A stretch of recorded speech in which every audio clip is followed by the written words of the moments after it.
Hai Sobat Flexfree, kali ini kita akan membahas mengenai saraf kejepit pada leher.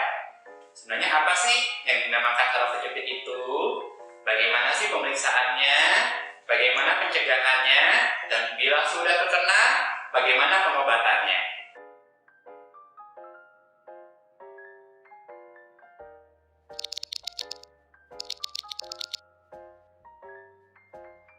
Di dalam leher, ya, itu sebenarnya ada sebuah tulang, ya, yang kita sebut dengan tulang vertebra. Nah, di situ ada saluran saraf, yang kita sebutnya saraf tulang belakang atau medula spinalis. Nah, itu dapat terjepit di daerah leher. Apa sih yang dapat terjepitnya? Misalnya adalah bantalan tulang belakang atau kita sebutnya diskus. Nah, bantalan leher itu dia dapat menonjol, ya, atau disebutnya bulging atau protrusi. Selain itu, sarafnya pun juga dapat terjepit ketika saraf tulang belakang tadi bercabang. Dia akan bercabang dua, ya, ke kanan kiri. Kemudian ada juga yang turun ke bawah untuk bercabang-cabang lagi ke badan, ke kaki dan sebagainya. Ketika saraf yang bercabang itu keluar dari tulang belakang leher, nah, dia pun juga dapat terjepit oleh sendi leher yang penyakitnya disebut spondyloartritis cervical. Gejala saraf terjepit apa saja sih? Ya, salah satunya adalah nyeri yang biasanya menjalar dari leher sampai ke tangan. Kemudian dapat ditemukan juga kesemutan.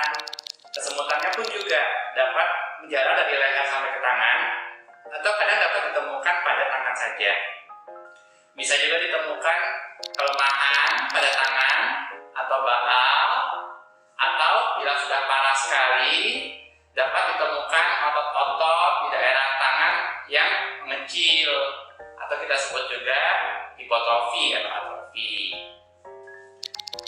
Nah, biasanya bila ada kecurigaan ke arah tersebut, dokter kemudian pun mengirim atau meminta untuk melakukan pemeriksaan tambahan atau pemeriksaan penunjang.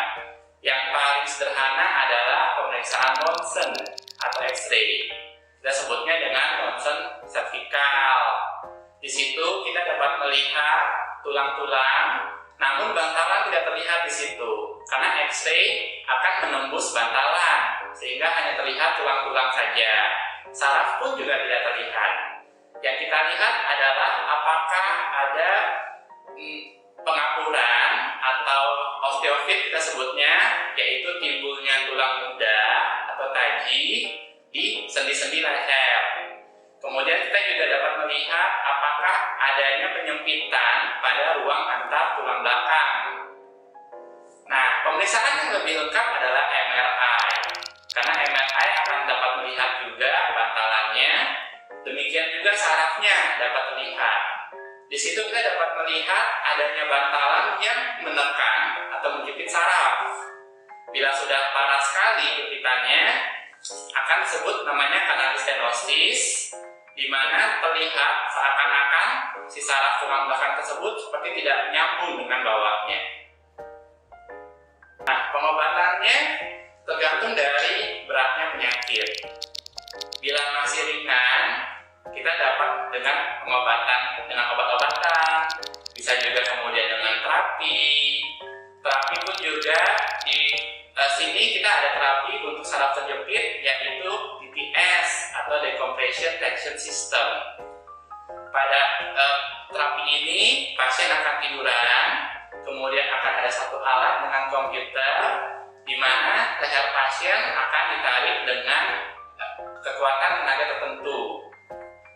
Hal tersebut diharapkan dapat meregangkan otot-otot di daerah leher, kemudian juga di bantalan, sehingga mengurangi tekanan pada saraf tulang belakang.